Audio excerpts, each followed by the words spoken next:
शिव भक्तों के लिए इस सावन भारत की जन आवाज के माध्यम से हम लाए हैं शिव महापुराण की कथा। शिव महापुराण कथा सभी पापों को नाश करने वाली और शिव भक्तों को शिव का आशीर्वाद और उनका आश्रय दिलाने वाली कथा है। इसे बड़े ही गौर और ध्यान से सुनना चाहिए। आज की कथा में हम शिव और सती के विवाह और सती के आत्मदाह की कहानी इस प्रसंग में सुनेंगे। दक्ष प्रजापति की कई पुत्रियां थीं। सभी पुत्रियां गुणवती थीं। फिर भी दक्ष के मन में संतोष नहीं था। वे चाहते थे कि उनके घर में एक ऐसी पुत्री का जन्म हो जो सर्वशक्ति संपन्न एवं सर्व विजयिनी हो, जिसके कारण दक्ष एक ऐसी पुत्री के लिए घोर तप करने भी लगे।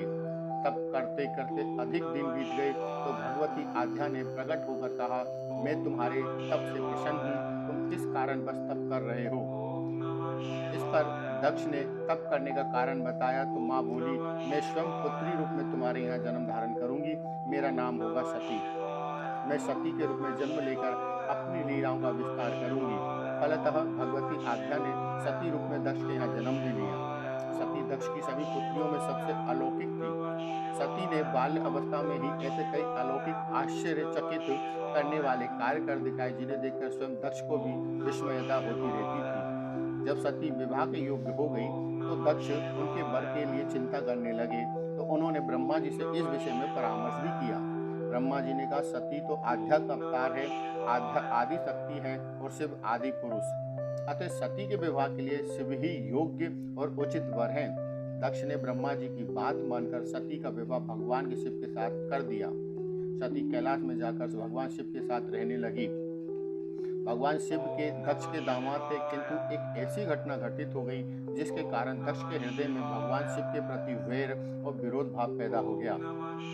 एक बार देवलोक में ब्रह्मा ने धर्म के निरूपण के लिए एक सभा का आयोजन किया। सभी बड़े बड़े देवता सभा में एकत्रित हो गए थे। भगवान शिव भी इस सभा में बैठे थे। सभा मंडल में उसी समय दक्ष का आगमन हुआ। दक्ष के आगमन पर सभी देवता उठकर खड़े हो गए, पर भगवान शिव खड़े नहीं हुए। उन्होंने दक्ष को प्रणाम भी नहीं किया। फलतः दक्ष ने अपमान का अनुभव करते हुए भगवान शिव के प्रति ईर्ष्या की आग उनमें जल उठी और वे उनसे बदला लेने के लिए समय और अवसर की प्रतीक्षा करने लगे। एक बार सती और शिव भगवान कैलाश पर्वत पर बैठे हुए थे, परस्पर वार्तालाप कर रहे थे। उसी समय आकाश मार्ग से कई विमान कनखल की ओर जाते हुए दिखाई पड़े। सती ने उन विमानों को देखकर भगवान शिव से पूछा, प्रभु ये सभी विमान किसके हैं और कहाँ जा रहे हैं। भगवान शंकर ने जवाब में कहा कि आपके पिता ने बहुत बड़े यज्ञ का आयोजन किया है और समस्त देवता और देवांगनाएं इसी विमान में बैठकर दक्ष के द्वारा आयोजित यज्ञ में शामिल होने के लिए अपने अपने सुसज्जित विमानों से कनखल की ओर जा रहे हैं। तो इस पर सती ने दूसरा प्रश्न किया, क्या मेरे पति को मेरे पिता दक्ष ने यज्ञ में शामिल होने के लिए नहीं बुलाया। इस पर भगवान शंकर ने उत्तर दिया, आपके पिता मुझसे वैर रखते हैं, फिर मुझे क्यों बुलाने लगे। इससे सुन सती मनी मन सोचने लगी। फिर बोली, यज्ञ के इस अवसर पर अवश्य मेरी सभी बहनें आई होंगी, उनसे मिले हुए बहुत दिन हो गए। यदि आपकी अनुमति हो तो मैं भी अपने पिता के घर जाना चाहती हूँ। यज्ञ में सम्मिलित हो लूंगी और अपने बहनों से भी मिलने का सुअवसर मिलेगा। इस पर भगवान शिव ने उत्तर दिया, इस समय वहां जाना उचित नहीं होगा। आपके पिता मुझसे जलते हैं, हो सकता है वे आपका भी अपमान करें। बिना बुलाए किसी के घर जाना उचित नहीं होता। इस पर सती ने प्रश्न किया, ऐसा क्यों। भगवान शिव ने उत्तर दिया, विवाहिता लड़की को बिना बुलाए पिता के घर में तो जाना ही नहीं चाहिए, क्योंकि विवाह हो जाने पर लड़की अपने पति की हो जाती है और पिता के घर से उसका संबंध टूट जाता है। लेकिन सती पीहर जाने के लिए काफ़ी हट करती रही और अपनी बात को बार बार दोहराती रही। इसे देख भगवान शिव ने उन्हें पीहर जाने की अनुमति दे दी और उनके साथ अपना एक गण वीरभद्र भी सती के साथ भेज दिया। सती देवी वीरभद्र के साथ अपने पिता के घर में गई। घर में सती जी से किसी ने प्रेम पूर्वक वार्तालाप भी नहीं किया। दक्ष ने उन्हें देखकर कहा, तुम यहाँ क्यों आई हो, क्या मेरा अपमान करने के लिए। अपनी बहनों को देखो, वे किस प्रकार के भांति भांति के अलंकारों और सुंदर वस्त्रों से सुसज्जित हैं और तुम्हारे शरीर पर मात्र बागंबर है। तुम्हारा पति शमशानवासी और भूतों का नायक है, वह तुम्हें बागंबर के अलावा और क्या दे सकता है। दक्ष के इस कथन से सती के हृदय में बहुत पश्चाताप का सागर उमड़ पड़ा। वे सोचने लगी कि उन्होंने वाकई में यहाँ आकर के अच्छा नहीं किया। भगवान शिव ठीक ही कह रहे थे कि बिना बुलाए पिता के घर में भी नहीं जाना चाहिए, पर अब क्या हो सकता है, अब तो आई ही गई हूँ। पिता के कटु और अपमानजनक शब्द सुनकर भी सती मौन रही। वे उस यज्ञ मंडल में गई जहाँ सभी देवता और ऋषि मुनि बैठे थे तथा यज्ञ कुंड में धू धू करती हुई जलती हुई अग्नि में आहुतियाँ डाली जा रही थी। सती ने यज्ञ मंडप में सभी देवताओं के तो भाग देखे, किंतु भगवान शिव का भाग नहीं देखा। वे भगवान शिव का भाग न देखकर अपने पिता से बोली, पितृश्रेष्ठ, यज्ञ में तो सबके भाग दिखाई पड़ रहे हैं, किंतु कैलाशपति का भाग नहीं है, आपने उनका भाग क्यों नहीं रखा।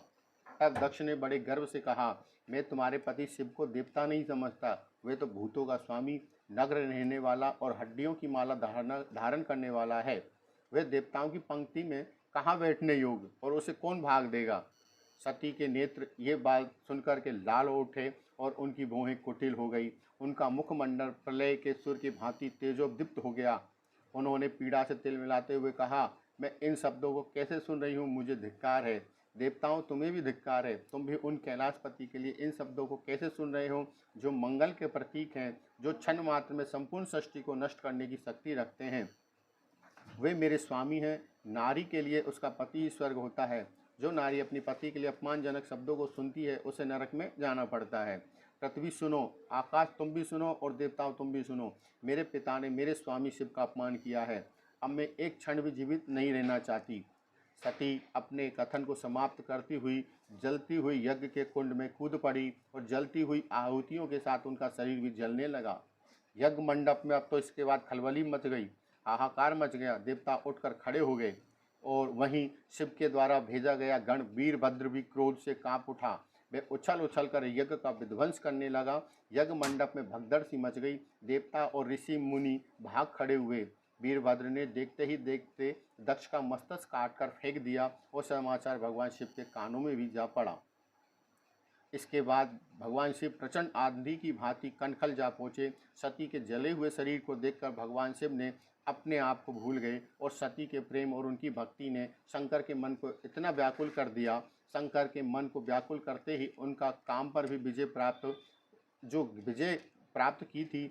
सारी सृष्टि को नष्ट करने की क्षमता रखने वाले भगवान शिव सती के प्रेम में इतने खो गए कि वे शुद्ध हो गए। भगवान शिव ने उन्मत्त की भांति सती के जले हुए शरीर को कंधे पर रख लिया और सभी दिशाओं में भ्रमण करने लगे। शिव और सती के इस अलौकिक प्रेम को देखकर पृथ्वी रुक गई, हवा भी ठहर गई और जल का प्रवाह भी रुक गया। रुक गई देवताओं की सांसें। सृष्टि व्याकुल हो उठी। सृष्टि के प्राणी पुकारने लगे, पाहि माम पाहि माम। भयानक संकट उपस्थित देखकर सृष्टि के पालक भगवान विष्णु अब आगे बढ़े। वे भगवान शिव की बेसुधी में अपने चक्र से सती के एक एक अंग को काट काट कर गिराने लगे। धरती पर 51 स्थानों में सती के अंग कट कट कर गिरे। जब सती के सारे अंग कट कट कर गिर गए तो भगवान शिव पुनः अपने आप में आए, और जब मैं अपने आप में आए तो पुनः सृष्टि के सारे कार्य चलने लगे। धरती पर जिन 51 स्थानों में सती के अंग कट कर गए थे, वे ही स्थान आज शक्ति के पीठ के रूप में पूजे जाते हैं। आज भी उन स्थानों में सती का पूजन होता है, उनकी उपासना होती है। बोलो ओम नमः शिवाय।